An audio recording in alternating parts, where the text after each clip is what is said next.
Don't, don't, don't look at what's in front of you.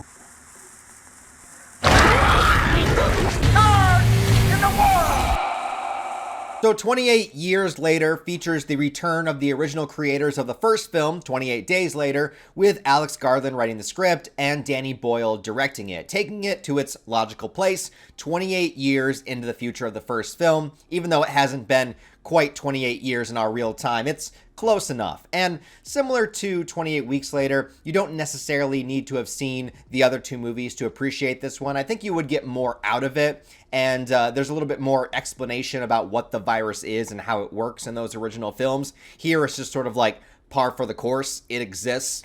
There's crazy viral infected zombies out there. You just deal with it.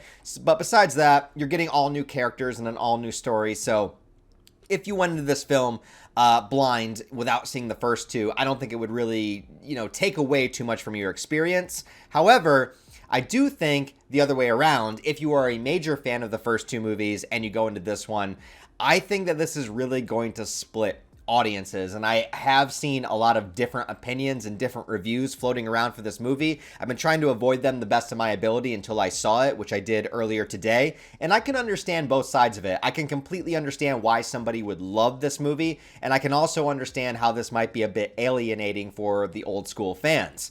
Having said that, though, I'm kind of in the camp where I really, really respect what this movie was trying to do. I think overall, how I'm going to explain this is a movie that I respect more than I actively enjoy, if that makes any sense whatsoever. I really like the themes, the messaging, the way things were portrayed, and particular sequences in the movie. But overall, I don't think the entire package necessarily worked for me the way that I wanted it to. I'm going to talk about the film a little bit more abstractly at first, then I'm going to dive into spoilers, because I feel like getting into spoilers is really the only way I'm going to be able to explain my thought process about this movie. So I'll warn you guys before that happens, and I'll put a little link down in the description as well as to what point the spoilers start. But first, let's just talk about the movie in general. So yes, this does take place 28 years later after the first movie, and the area where the viral infection broke out has pretty much been quarantined off from the entire world. Even though things are going on outside of it, nobody enters here, and if you do enter here, it's a death sentence. It's just an area of the world that you're not allowed to go to. But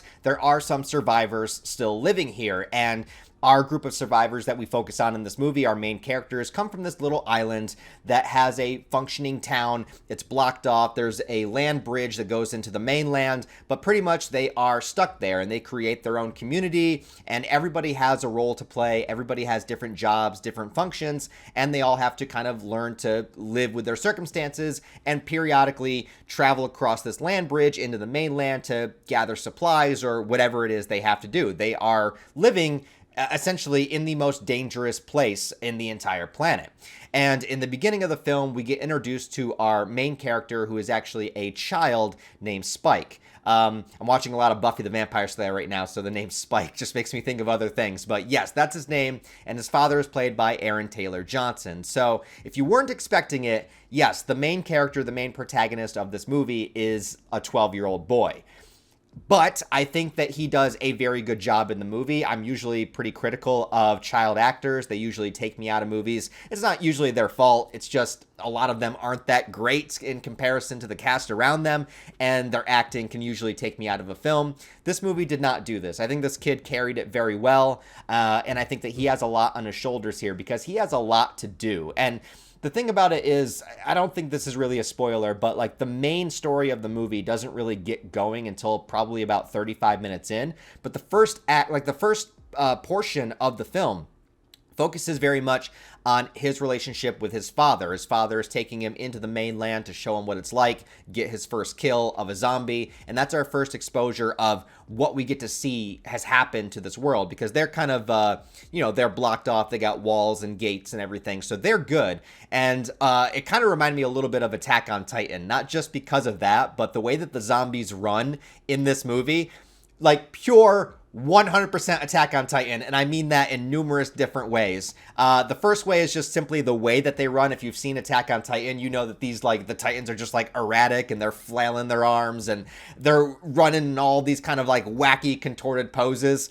that is what the zombies do in here in this movie. Also, because it's been 28 years, a lot of their clothing has deteriorated and ripped off, been torn to shreds. So, like 95% of the zombies in this movie are naked, just completely naked, dicks flopping in the wind, running at full speed, and they look disgusting. There's some that have spent all their time consuming and they've gotten really fat and bloated, and they're just like these fat bloated ones that are crawling, and then there's other ones that are still just like full on sprint running zombies.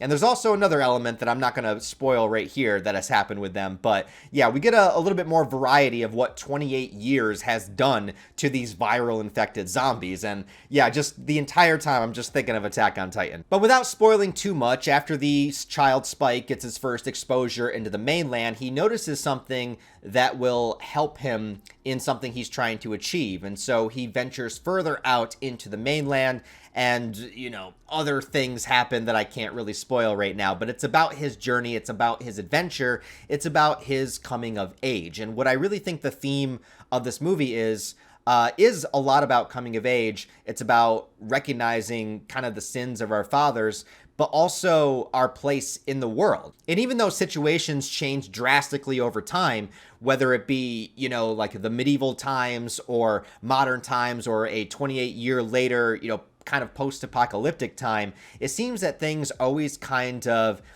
fall into place the way that they're supposed to. There's particular roles in society that people fall into. There's particular aspects about life, about living, about death, about birth, about our entire lifespan, past, present, future, that seems to be universal no matter what period in history that we're talking about. It's the human experience. And I think that is one of the core foundations of this movie, and this may throw people off because this is not kind of a straight up survival zombie movie like the original or 28 Weeks Later was. This is a story about a child coming of age. This is about him discovering the world, discovering the truths of the world, surviving in the world, and facing the idea of death. Not just in the world around him of like these, quote unquote dead zombie creatures, but also in his own life, with people that he's dealing with in his life, and how he has to go through that, and how he realizes that maybe the authority figures in his life are not necessarily what he once imagined them to be. And that's kind of a really interesting idea to put into a zombie movie. And I think that the movie has a very profound message to say. It talks about the phrase memento mori, which is basically to remember that one day you will die. And it's something that no matter what kind of era we're in, whether it's the primal caveman days or modern era or zombie apocalypse, we're all going to have to go through this cycle, and we're all going to have to deal with it in one way or another. And how we deal with it is very important to how we continue in life. And I think that that's what this movie is really about. It is a zombie movie in the sense that we have the viral infected zombies here, but it's also not, because it's more focused on the journey of this kid. And I think that's the thing that's going to throw people off, as well as sort of the artistic choice of this movie. So Danny Boyle, has a lot of like artistic strokes on a lot of his movies. And one of the main ones from the original 28 Days Later is that it was filmed in that kind of grainy, gritty style. It's difficult to look at times. Things are very close up. A little bit of choppy editing, but in an artistic way that I think worked very well for that film. He doesn't do that with this one, really. Instead, he makes this movie feel very dreamlike and atmospheric. He will add clips of things happening in the past just kind of randomly that will, not randomly, but like they will relate to things that we are watching in the present time. For instance, we see like past footage and stock footage of archers shooting bows, and then it'll cut to, snipers looking down a scope, kind of like, just the different eras of time kind of doing the same thing. And again, like I said, this is kind of hard to talk about without spoiling particular things in the movie, but it's about like what role do we have, and how much, even though things change so much, they don't really change at all. The core fundamentals of the human experience stay the same the entire way through. Anyways, he will add these sort of like dreamlike scenes. Like some scenes are actually dream sequences. Like we get dream sequences in the movie. We get flashes of things that have happened in the past that relate to things that we're watching now. We also get kind of flashbacks of things that our characters would not have seen at all. Like we get to see little flashes of the zombies doing their own thing, but in this sort of like red night vision style, which is really interesting. And we also see people remembering the past. There's a scene, I don't want to spoil what the scene is, but they see this kind of monument that has been there for a long time, and one of the characters remembers their father talking about this monument, and it's how it's always going to stay there, and no matter when you look at it, it will stand. So it's sort of like looking into the future. And there's a moment in the movie where the characters are looking at it, reflecting on him saying it's like looking into the future. And in that moment, it's sort of like everything is all together. I like all is one, one is all. But do you see how abstract I'm talking? Okay, and I think that that's the reason that this movie will be very controversial to people, because it is very much about this kind of core fundamental human experience. But the question becomes, do you want that in a zombie movie or a viral infection movie? You know, is that what you want to see? Or do you want to see 28 Days Later Part 2, or I guess technically Part 3? If you want to see 28 Days Later Part 2/Part 3, you're not really going to get that. You're getting a completely original story with different characters, different style of filmmaking, and different things to say.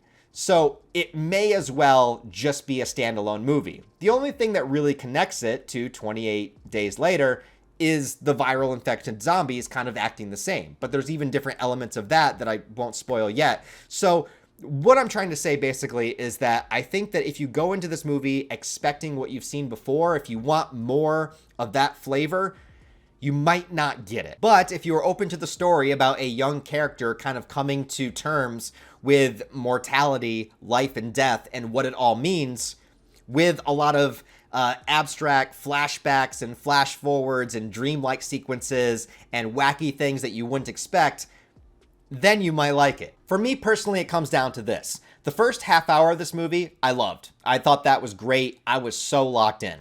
About when the second act of the movie starts, that's when I started to feel the difference. And that's when I started to feel like it's not necessarily what I was looking for, but it is something that I appreciate. I like the way the story was told. I like the way the themes were handled. And I like there's a big emotional moment towards the end. But I also want to say, in the realm of negatives, is that I kind of feel like this movie just abruptly ended. It is longer, like it's a 2-hour movie, but it felt like it was missing a third act. And this is something that really bothered me. I would say that of the things that bothered me personally the most, it definitely is feeling like this movie is unfinished. Now, I know that they're planning on making more, but that's not really, I think, an excuse to not have this movie stand on its own. I feel like it would have been better suited to have this movie have a definitive conclusion in some way, similar to how the first two did. And there's also yet another bold choice at the very end of this movie, and I mean very end, I mean like the last 2 minutes of this movie, that just even made me, who appreciated the movie the whole way through, just think, what the fuck are we doing? What are we doing with this? And I'll talk about that in spoilers. So here we go. So basically what I'm going to say is that I enjoyed this movie for what it was, but it also wasn't necessarily what I wanted. And I think that it's a movie that, like I said, I respect more than I enjoyed. I respect the themes, I respect the ideas, I respect the execution, just not 100% my cup of tea. So that's where I'm going to leave it there. So with that being said, I'm going to talk about spoilers now, and I'll be able to expand a little bit more on the things that I was talking about. So if you don't want to know spoilers, go ahead, click away. Warning you now. Before you go, though, please give the video a like and comment. I'd appreciate it if you did so. So now I'm going to talk a little bit more in detail about the story at hand. So like I said many times, I do believe this is a coming-of-age kind of movie, and there's a couple of different instances that I think are really important and things that people go through no matter what era of life that we exist in. And I think the first is the opening of the movie. The father, Aaron Taylor Johnson's character, takes his kid out to the mainland to kind of show him what the real world is like. And I think that that's one major thing, is because as a child, you're more sheltered, you're more protected. I mean, hopefully you're not exposed to such terrible environments right away. Some people are, but you know, in a general sense, your parents usually try to keep you, protected for as long as possible. But at some point, you're going to have to face what the real world is. And for him, it's a world overrun with viral infected people. So that idea of him taking him out and showing him and having him, they don't have guns, they don't have weapons like that. They have bows and arrows. That's pretty much all they have. And the opening of the film very much felt like a typical zombie survival kind of movie. They're out there, he's showing them the zombies, he's showing them how to kill. And there's a moment where they get in trouble and they have to hide. It's typical zombie movie fare in the first 30 minutes with that kind of intercut dream-like sequences sort of like, splattering throughout. But then when they get back to the mainland, the kid discovers that there's a doctor played by Ralph Fiennes that is living in the mainland. And the biggest issue he sees is that his mother is sick and there's no doctor where they are living at, but this guy that is living on the mainland used to be a doctor. He's been out there for like 15 years, but he used to be a doctor at one point in time. And what he comes to discover is that he can't really rely on his father the way that he thought he could, because his father is very boastful and tells a lot of lies and is cheating on his mom and all of these things that you kind of build up in your head. You build up these heroic figures of, your authority figures that you have in your life. But then sometimes you realize, they turn out to not be what you thought they were. And at the same time, his mother is struggling with some kind of disease that he doesn't know what it is. There's no doctor here, but if this guy is a doctor, he might be able to help her.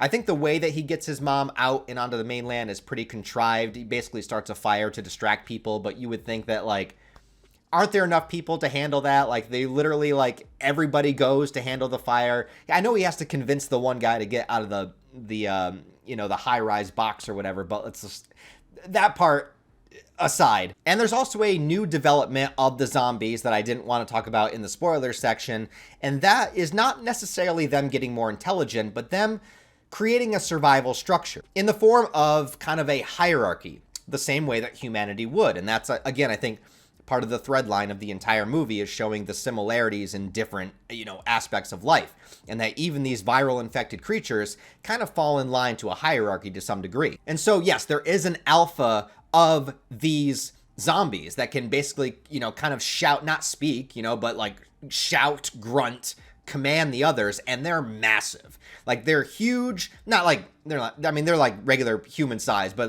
they're like 6'5". They're big.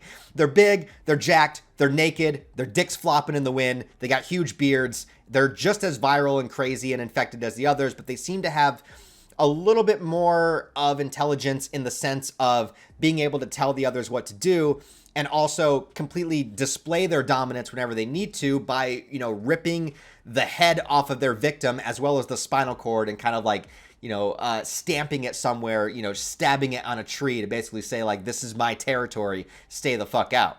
Really cool development that I actually liked quite a bit. I like the idea of these sort of alpha zombie creatures. I mean, since we're not dealing with traditional undead and traditional zombies and you're dealing with more like a viral infection, I can buy the idea that over time this would happen and you would get naturally bigger and stronger ones, and those ones would kind of lead the way of the others, right? However, I was disappointed that there wasn't kind of a final confrontation. And like I said, the final act of this movie doesn't feel like it's there. It feels like it's missing a third act. But let me backtrack a little bit. So yes, Ralph Fiennes' character was once a doctor, and he has been kind of establishing this tribute to all the people that have died. There's this big kind of bone tower made of skulls that he's created of every single person that has died. He takes their skulls and cleans them off and puts them as part of this monument. And even without being able to use many tools, he is able to discern that our main character, Spike's mom, has cancer, and that will kill her in the near future. And I feel like this was the thing that the movie was leading towards, is the fact that he is going to have to accept the fact that his mom is going to die.